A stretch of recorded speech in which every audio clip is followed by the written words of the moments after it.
Your Honor, my name is Brian Menda. Brian Menda. I'm on record.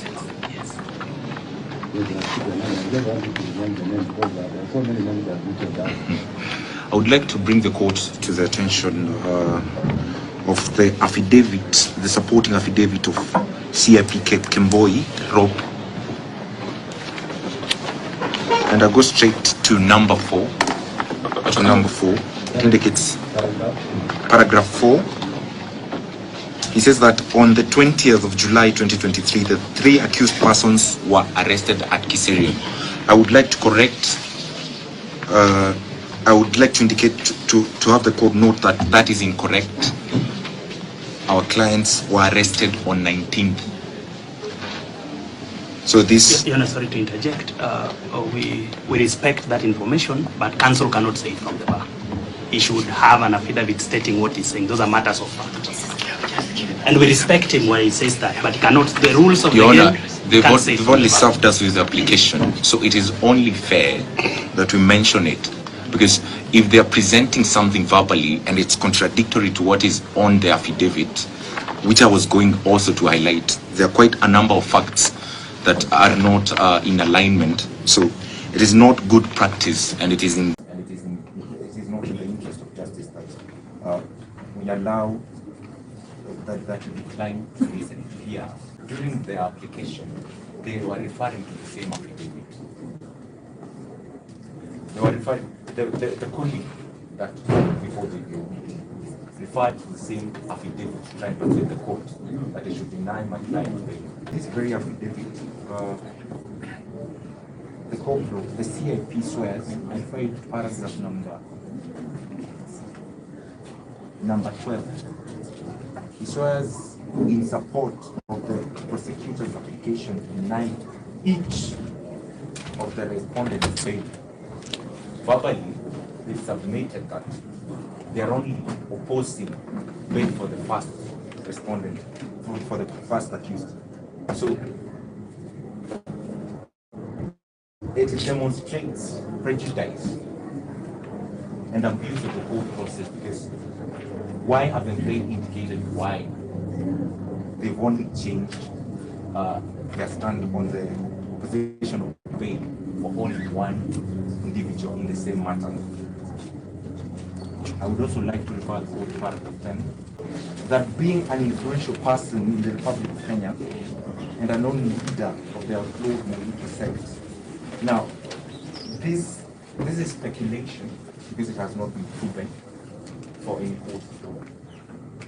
And it is unheard of that in any jurisdiction in the world that anyone has ever been denied bail because they are influential, or your notability provides that because of how famous you might be or well-known you might be, you know, that negates or it diffuses your right to bail. I would also like to refer the court to the Criminal Procedure Code Act, Section 123, which stipulates very clearly 123, the Criminal Procedure Code Act, which stipulates the charges, the crimes that one would be charged for, and the possibility of getting bond would be lower. I'll have the court know that the charges presented before this court are not stipulated in that act. The act also gives this court jurisdiction and autonomy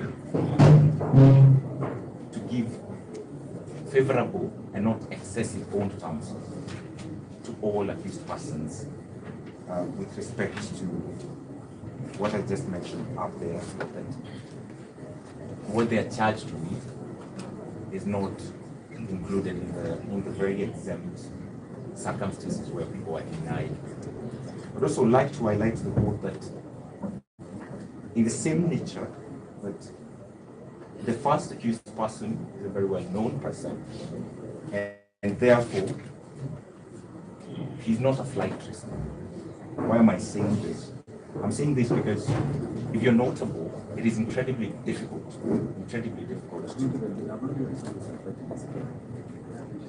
I'm just presenting an option. Let me proceed to the next point.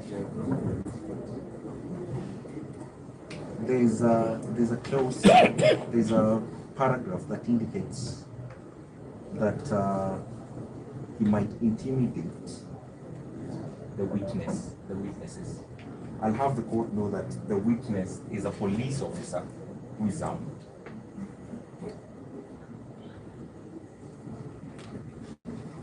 And the allegation on paragraph 8 that the client might cause harm, rather crucial harm to the witnesses, which I find very problematic because they're saying witnesses and the only witness that is indicated is one witness.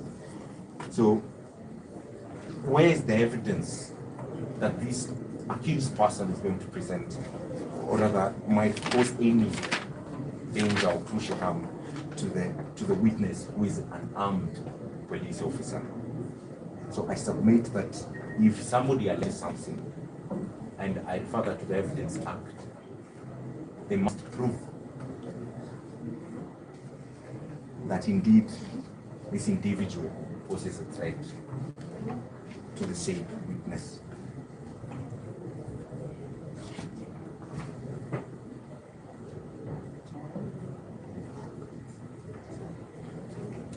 That is all.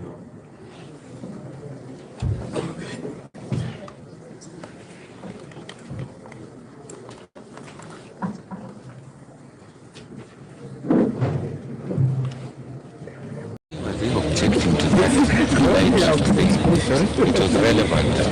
The flight. Yes. It was quite relevant. And the resident. Yeah. Now, how was today? No, today is okay because we have seen our client for the first time.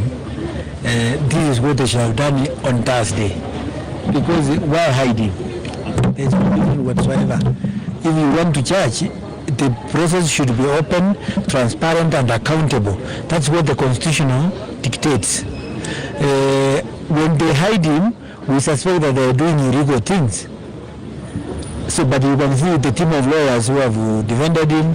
It's a team of seasoned lawyers who are experienced and who have articulated the constitutional and legal principles properly.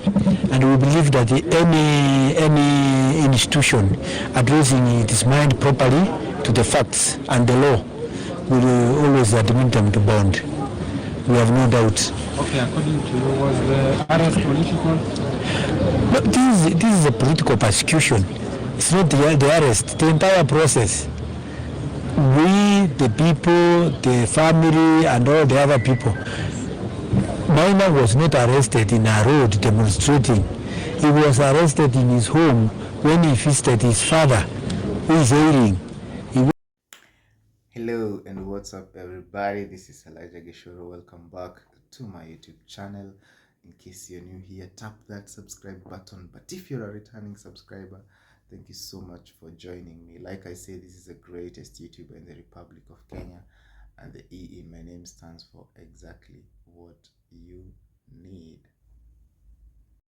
So Twitter, or X as popularly known, has been set ablaze by Kenyans on Twitter, as we call them, after the expose of one Brian Menda, who is allegedly a lawyer who has won over 26 court cases. Get this, 26 court cases in both lower courts, high courts, Supreme Court, you know. And the funny thing is that this guy never obtained an LLB degree, that's a Bachelor of Law degree, never did the Kenya School of Law mandatory diploma for 1 year, but he has been practicing as a lawyer and has represented client and won 26 out of 26 cases. That's 100% win. Ladies and gentlemen, introducing Brian Menda. So this is a case that has been trending in the Republic of Kenya, and people cannot just understand how somebody who has never even set foot in a law class, has never even written notes on introduction to law or the definition of law, has never even done all these big jargons we hear, the habeas corpus, amicus curiae, all these big jargons we hear, and we think law is such a complicated thing. Now, guys, can you imagine there's somebody who has not stepped into those classes and is able to convince a sitting judge who has practiced for 10, 20 years to release his client, and make his client look innocent in the eyes of law, and the courts have agreed to that, and he has won. Guys, I don't know what is bigger than this, because I can't seem to get it. I don't get it. They are trained lawyers who have gone to court. They have lost court cases. They have been trained. They have gone through pupillage. They have gone through the Kenya School of Law. But what fuzzles Kenyans, or what amazes Kenyans, is how does somebody manage to go to a court of law and represent a client and they are not qualified to do so? How weak is the system that you can actually do some things that this is a court of law. This is not a farm somewhere. This is not a primary school somewhere. These are courts of law of the Republic of Kenya. And it really amazes. It is really mind-boggling to think that someone can even think like that they can even dare to do that. How sensitive that is, and what are the repercussions of perjury or lying in court, that you're a lawyer and you're not. The lying in court is called perjury, and the repercussions of that. But Kenya is a funny country, because this is not the first time we're seeing a quack do a job of a professional, actually do it to perfection. In fact, right now, the Ethics and Anti-Corruption Commission, they even sent circulars to all government institutions, parastatals, all government bodies, for people to present their certificates, because the fake certification issue is something that is very, very great in the Republic of Kenya. People just obtain fake certificates and use them for job applications, and they get these job applications. But that is very risky, because the repercussion is, once you're caught and you have earned from fake certifications, you're going to pay back all the amount, all the money you've earned, and benefits and allowances. The property is going to be confiscated. So, guys, some years back, we had a very senior police officer who was an impersonator. He was called Waiganjo. For those who are young and they don't know, Waiganjo rose through the ranks of police without training, without certification, without any qualification. And he rose to such high levels in police that he used to fly with the big police bosses in the ranks of Inspector General to Baragoy in police choppers, until it was discovered, wait a minute, this guy is not real. The other day we had a guy flying Kenya Airways airplanes, and he's not a pilot, and he was flying for a very long time, and doing it perfectly. So the issue of people who are have not qualified and are doing things they are not qualified for has been something that is not for the first time. It is something that has been there. But this begs the question, what is the quality of our education? Really, is it important? If I can go before a judge and read the constitution, learn the constitutional language, learn the procedures, like I know for Menda to be that proficient, because he even actually, guys, he represented Maina Njenga. Maina Njenga, the controversial former Mungiki leader. Do you know Brian Menda represented him and actually secured his release on bond? Just imagine, But after he argued the court case, he was detained, I think, for some few days. But finally, he came out on bond, but the case is still ongoing. So my question is, do we really need the Kenyan education system? Is it really working? Is it really necessary? Because we have seen cases of people practicing and doing great things without the formal educational certificates, and it really means if these people can do this and actually excel in that what they are doing, it really, why then do we need the education system? Why? Because you should if you try such things and you find out that you cannot be able to do them because you've not gone to school, then it is perfectly okay, because it means you need to first go get the skills and then come back, And Mwenda was not working alone. He was working in the company of other top lawyers, and they represented Maina Njenga, and they have done so for so many clients. So I don't know in legal terms how these cases will go. The ones that were already adjudicated, the ones that were already completed, will the files be opened again? Bearing in mind now the court have now discovered that this was not a legal practitioner. In fact, it is the Law Society of Kenya that raised, people complained to the Law Society of Kenya, and that is when the alarm was raised.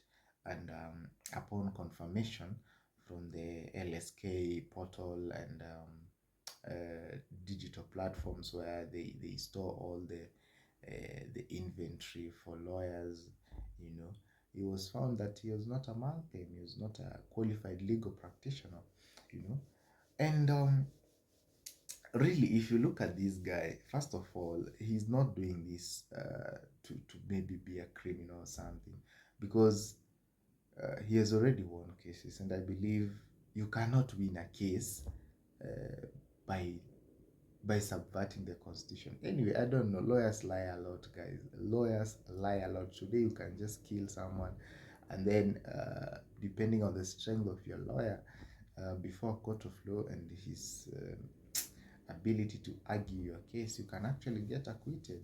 So it's a profession that involves a lot of lies. Your client has done a mistake, but you have to side with your client no matter what you do. So we need to rethink the value of Kenya's education system. We need to rethink the strength of the Kenya's judicial system, criminal justice system. How strong is it? If professionals can get away with it, how will we be able to arrest criminals? How will we be able to ensure the rule of law is followed? And if somebody can present themselves in very, very senior courts in the Republic of Kenya as an imposter, what is happening in the public service? What is happening? How many people are in positions they are not supposed to be in? I know this is what causes unemployment, because I've done my 4 years master's, PhD. I'm trying to get that opportunity, but there's somebody who has done nothing and they're already sitting in that position. So how do you change that, for instance? How do you solve that?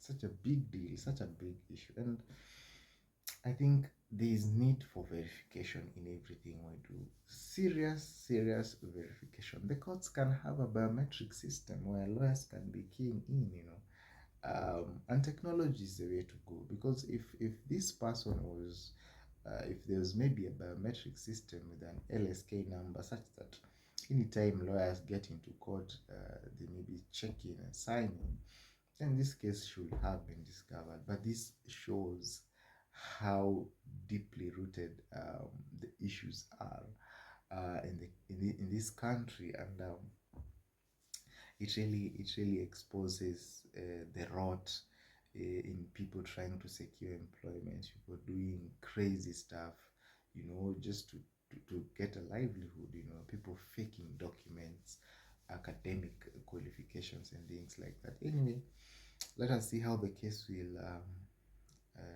metamorphosize to, or morph. Let us wait and see whether he will be arrested and arraigned, whether he'll be set free, whether, we have no idea.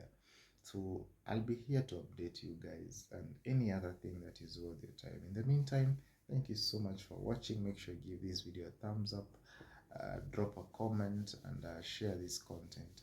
In the meantime, thank you so much. Adios, and see you in the next one.